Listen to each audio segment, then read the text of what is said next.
नमस्कार.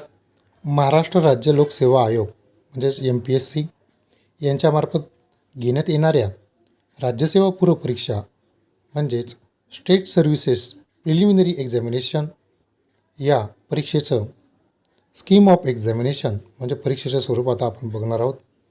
या परीक्षेसाठी 2 पेपर असतात. यात पेपर 1 हा कंपल्सरी आहे. 200 गुण. यासाठी 2 तास हा कालावधी आहे. डिग्री म्हणजेच पदवी आधारित असेल.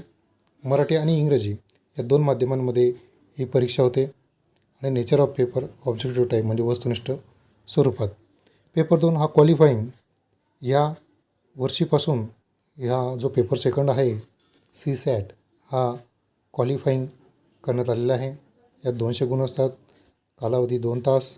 टॉपिक नंबर 1 ते 5 हा डिग्री लेवलवर आधारित असेल तर टॉपिक नंबर 6 हा 10वीवर आधारित असेल.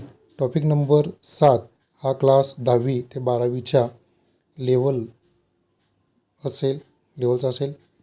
टीप सामान्य अध्ययन पेपर क्रमांक 2 म्हणजे CSAT हा अर्थकारी म्हणजे क्वालिफाईंग असून अर्हता प्राप्त करण्यासाठी किमान 33% गुण मिळवणे आवश्यक राहील म्हणजे 200पैकी 66 गुण. या पेपरमध्ये किमान 33% गुण प्राप्त करणाऱ्या उमेदवारांची पेपर क्रमांक 1 मधील गुणांच्या आधारे राज्यसेवा मुख्य परीक्षेसाठी गुणवत्ता यादी तयार करण्यात येईल. नकारात्मक गुणदान म्हणजे निगेटिव्ह मार्किंग. पेपर क्रमांक 1 करिता व पेपर क्रमांक 2 मधील decision making and problem solving याच्यावर जे 5 प्रश्न असतात ते सोडून जे प्रश्न वगळून उर्वरित प्रश्नांकरता नकारात्मक गुणदान लागू राहील. 1 प्रत्येक चुकीच्या उत्तराकरता 25% किंवा 1/4 एवढे गुण एकूण गुणांमधून वजा किंवा कमी करण्यात येतील. 2 एखाद्या प्रश्नाची एकापेक्षा अधिक उत्तर दिली असल्यास अशा प्रश्नाचे उत्तर चुकीचे समजण्यात येऊन त्या प्रश्नाच्या उत्तराकरिता 25% किंवा 1/4 एवढे गुण एकूण गुणांमधून वजा किंवा कमी करण्यात येतील. 3 वरीलप्रमाणे या कार्यपद्धतीचा अवलंब करताना एकूण अंतिम गुणांची बेरीज अपूर्णांकात आली तरीही ती अपूर्णांकातच राहील व पुढील कार्यवाही त्याच्या आधारे करण्यात येईल. उदाहरणार्थ 102.25 गुण मिळाले असतील आणि जर कट ऑफ 103 असेल तर तो विद्यार्थी हा डिस्क्वालिफाईड होईल. 4 एखाद्या प्रश्नाचे उत्तर अनुत्तरित असेल तर अशा प्रकरणी नकारात्मक गुणांची पद्धत लागू असणार नाही. आता सिलेबस आपण बघणार आहोत. पेपर क्रमांक 1 हा 200 गुणांसाठी आहे. यातील पहिला टॉपिक आहे current events of state national and international importance. Second topic आहे history of India with a special reference to Maharashtra and Indian national movement.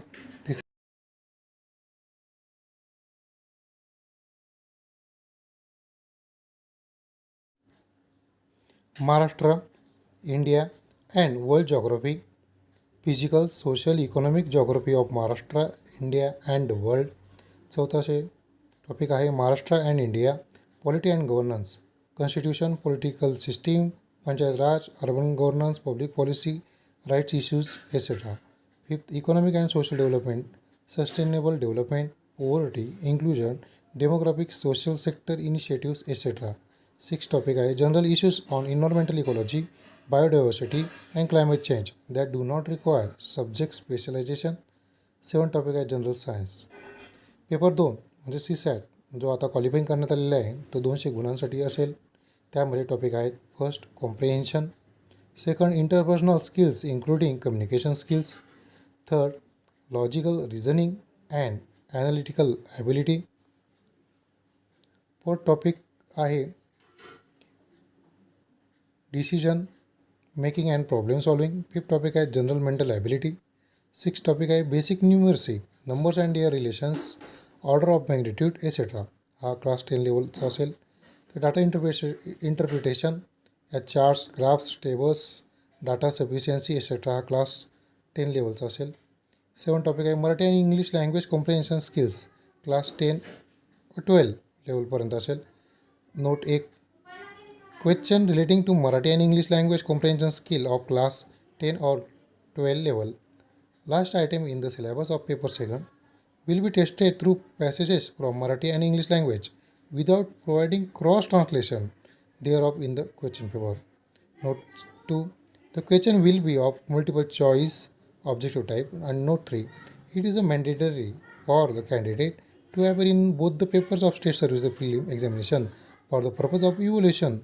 Therefore, a candidate will be disqualified in case he or she does not appear in both the papers of state services preliminary examination. हे पत्र महाराष्ट्र राज्य लोकसेवा आयोगा